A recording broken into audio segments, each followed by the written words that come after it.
This week on Just Solutions, income inequality is on the rise and is pervasive between black and white Americans. Right now, the wealth of a typical black family is around 1/10 that of a white family. The Souls of Poor Folk audit by the Poor People's Campaign highlights the relationships between systemic racism, persistent poverty, the war economy, and ecological devastation. The Poor People's Campaign is calling for a third reconstruction measure to set poverty eradication as a top US goal. Shailly Gupta Barnes, Policy Director for the Poor People's Campaign and the Kairos Center, joins us to talk about the bold policy choices needed to lift millions out of poverty. From Free Speech TV, Just Solutions.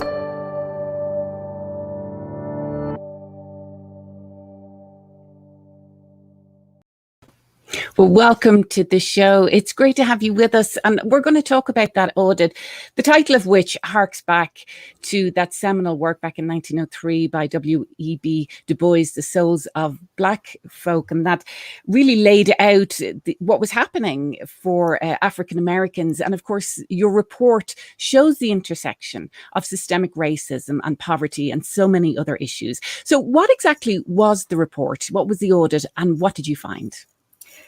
Well, thank you, Mae, for having me on today. The Souls of Poor Folk helped the campaign when we were organizing and preparing for our launch in 2018 on the 50th anniversary year of the 1968 Poor People's Campaign. It helped us to take a look at what had happened in those 50 years. And, where did we stand, 5 decades after that campaign on systemic racism, on poverty, on militarism, on ecological devastation? Where had these injustices that were central to the 1968 campaign, where did we, what had happened across those in that time? And in many ways, it established a baseline from which now we can measure and determine how far we must go today. And so part of how we articulated the questions and even identified the questions for that audit, we called it a moral audit of the nation 50 years after the 68 campaign, was to connect with hundreds of communities, thousands of poor and low income people across the country. And there were multiple tours and missions that brought us into deep relationship with people who were facing these injustices every day and had been in some cases for years. And the questions and circumstances we found were helped to inform, the issues that were discussed in that audit, as well as the demands and moral agenda of the campaign that also was released at the same time in 2018. Well, back in 1964, Lyndon Johnson declared a war on poverty. But right now, it seems, and certainly in the past few decades, it seems that there's been a war on the poor instead, and we can trace that through policies and also how poverty is discussed or not discussed.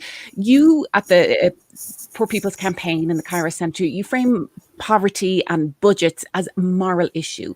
And yet we've seen a lot of moralizing happening around poverty, but in a very different way, where poverty itself is blamed on the poor. And that takes attention away from the systemic issues, racism, the institutional issues, and also the policies that have led us to this point where we have 1 in 7 or 1 in 8 children living in poverty. So take us through where poor people are right now, because you often use the number 140 million Americans. Who are those 140 million Americans and what's their situation? Well, this is actually, at the very center of our work and our campaign today is to reveal the true extent of the conditions facing, the conditions of poverty, low wealth, economic insecurity that are facing, up to 40% of the country. In fact, 140 million is the number we identified through the Souls of Poor Folk audit, which includes everybody who's living below the poverty threshold of the supplemental poverty measure, which is an expanded definition of poverty that comes out from the U.S. government, over the past 10 years. But it also includes everyone who's living right above that threshold, which are technically kind of categorized as low income.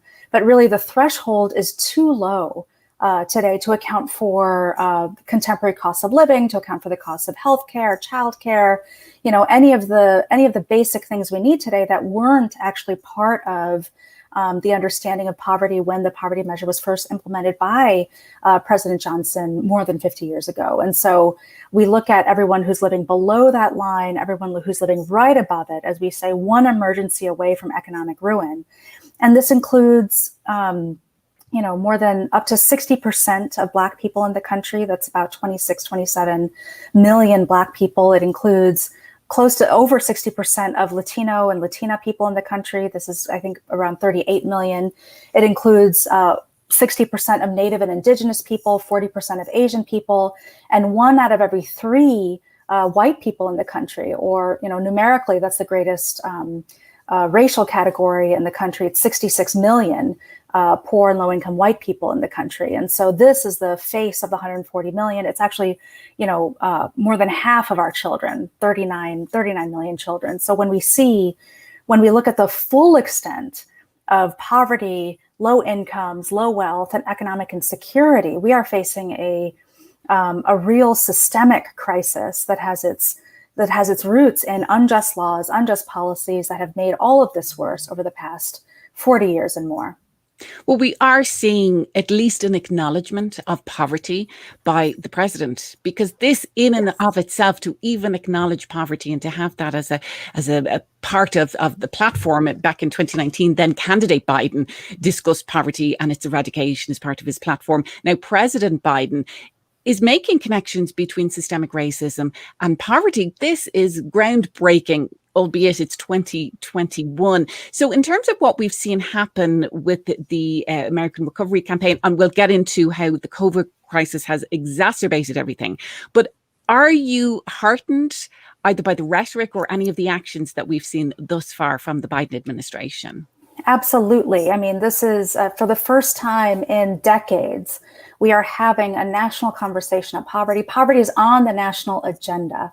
And this is, and there are policies that are being talked about that, rather than blaming the poor for being poor, rather than blaming, these broad conditions on the failures of individual people, we're looking at systemic roots and causes.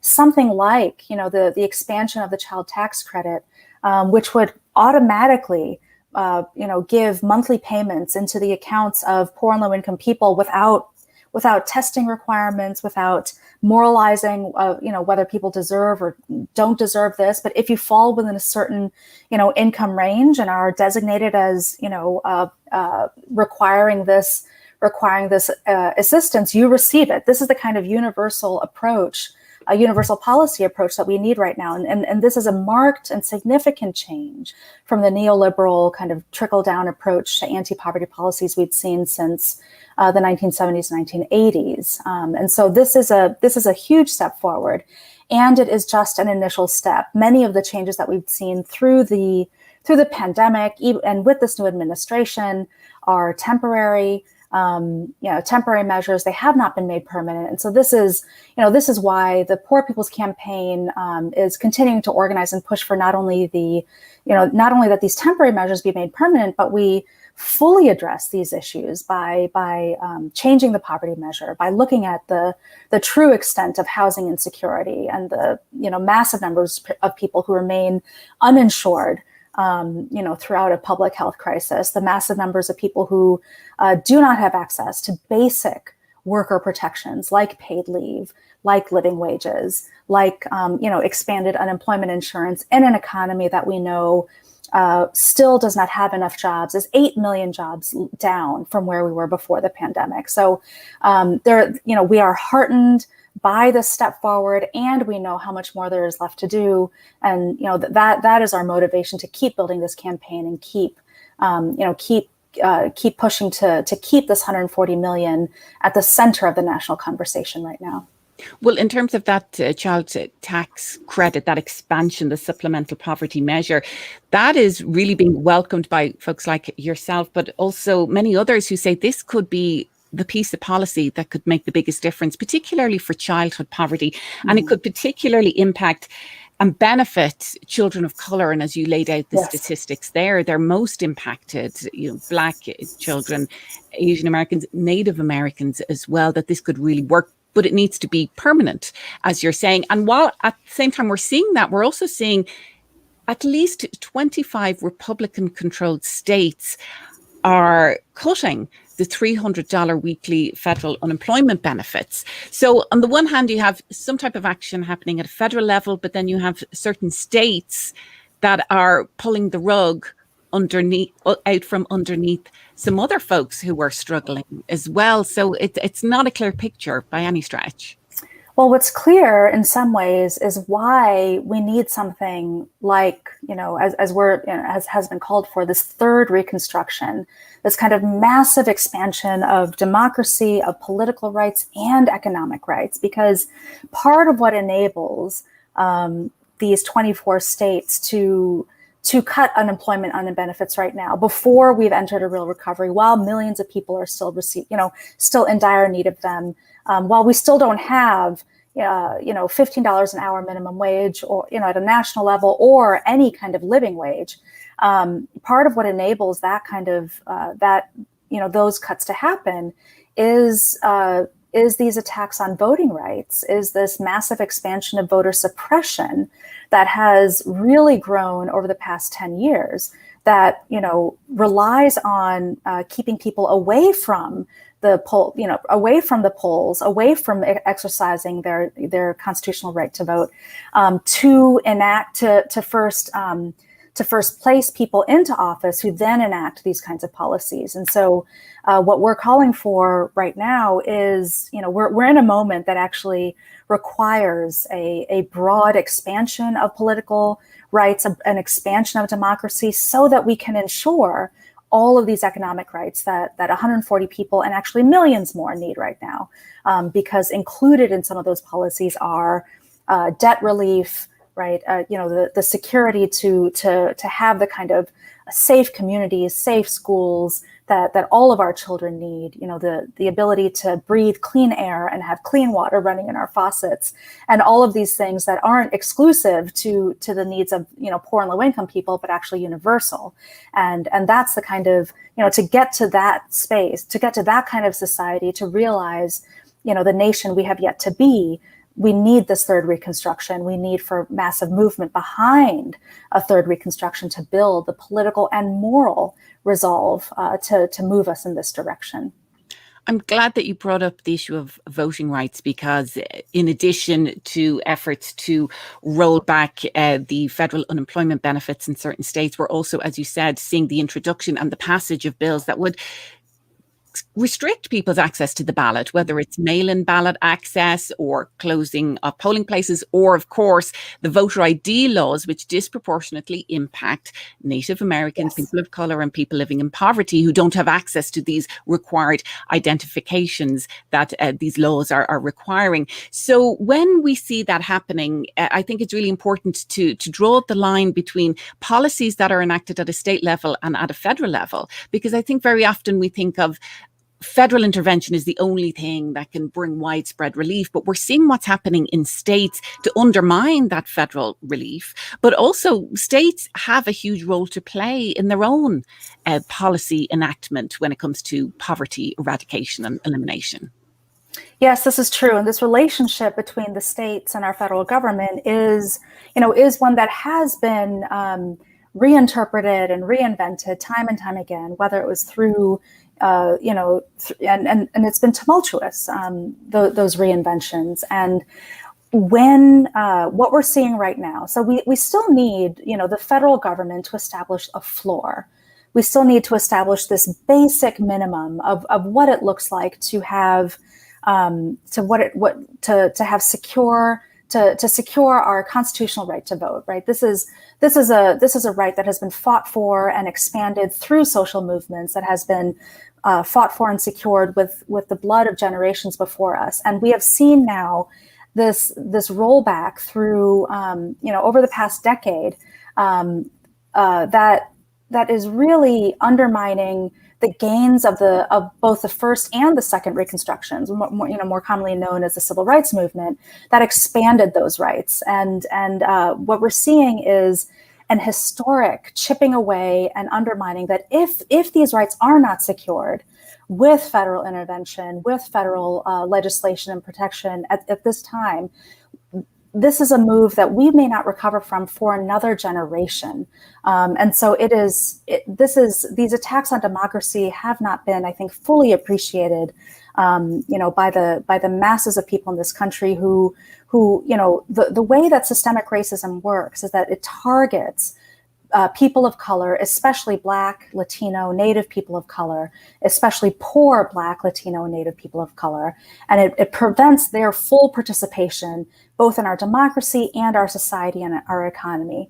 And through laws and policies and legislation that prevent their full participation, these broader attacks on poor people across all race, these broader attacks on democracy are implemented. And so the relationship between what's happening with voting rights now, with what's happening with these racist attacks on the rights of the right to vote and participate in our democracy of people of color is something that we all must take up seriously. And it is at the forefront of what the Poor People's Campaign has been organizing around since we launched in 2018, and will continue until this basic and sacred right is secured. Well, we'd love to hear from our viewers. Let us know where you're watching and what's going on in your state. Maybe you're one of the states that is now restricting access to the ballot, or maybe you're one of the states that we've seen Republican lawmakers cut off that federal unemployment benefit. So let us know your thoughts on this. What does poverty look like in America in 2021? Because very often we see the extreme end when we see pictures, people on the streets, homeless.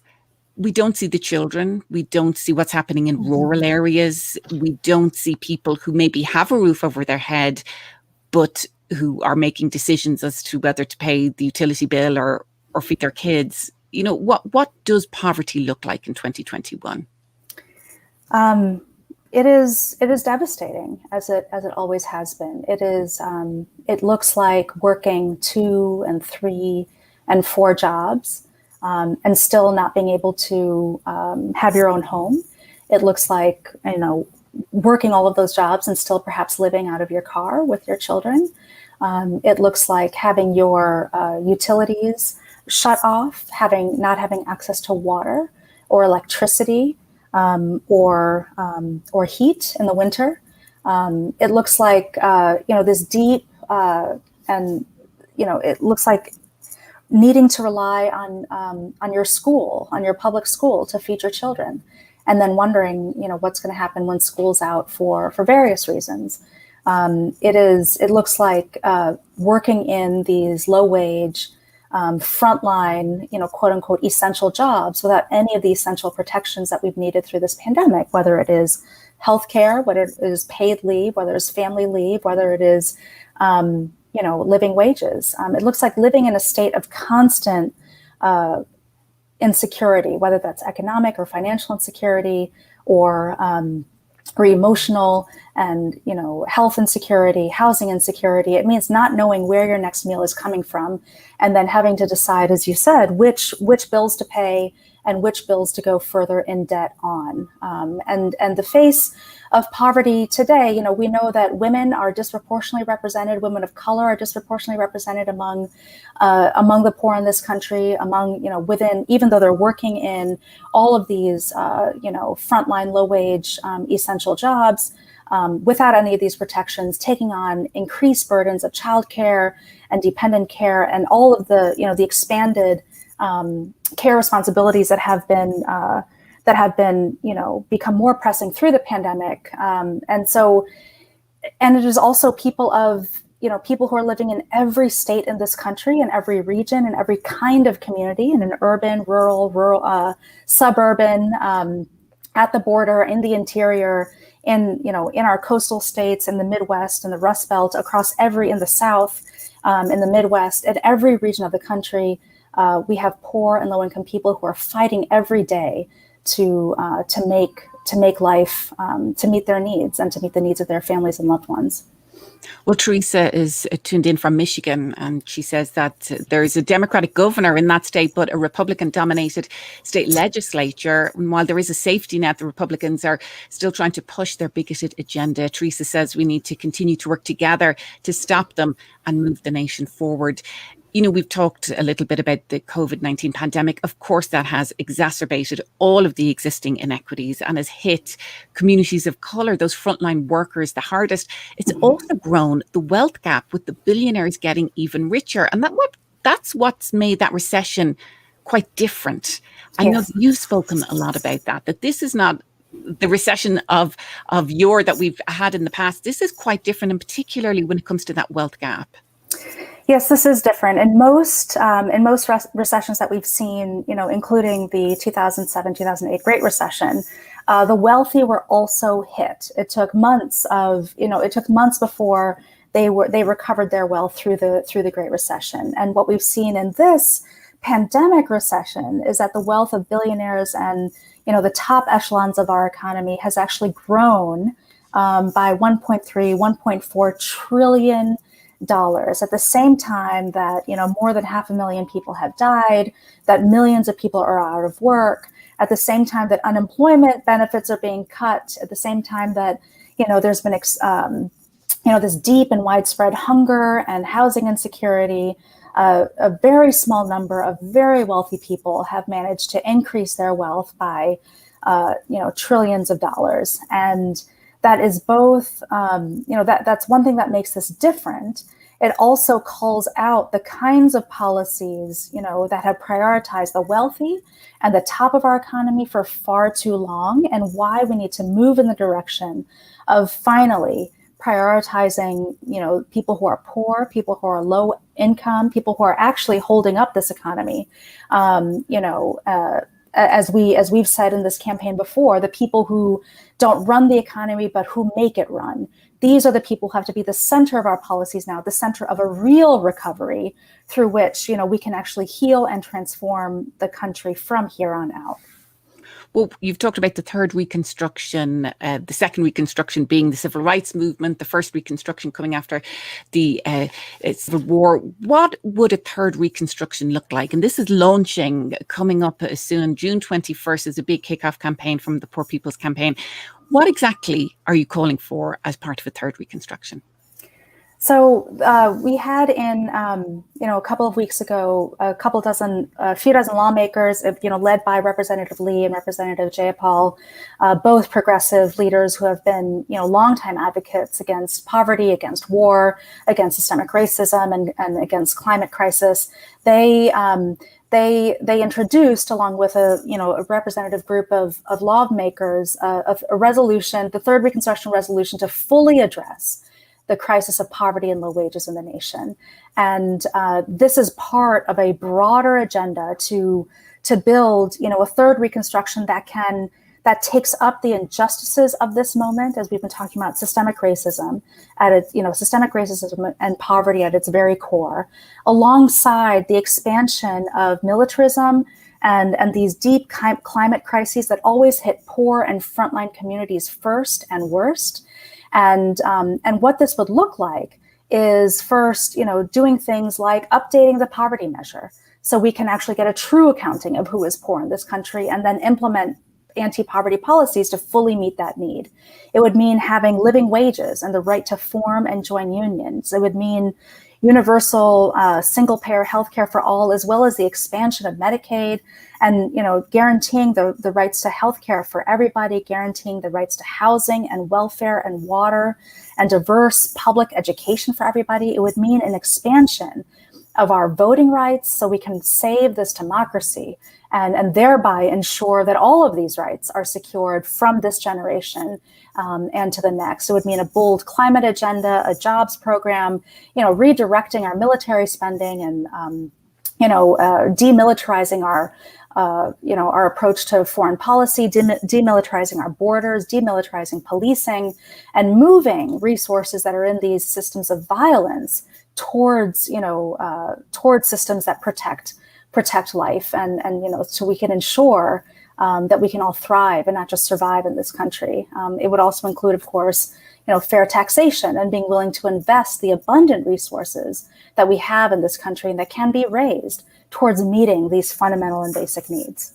And through all of this, what a third Reconstruction is, while it centers the 140 million poor and low-income people in the country, what it does is lift the whole country up from the bottom. What we say is when we lift from the bottom, everybody rises.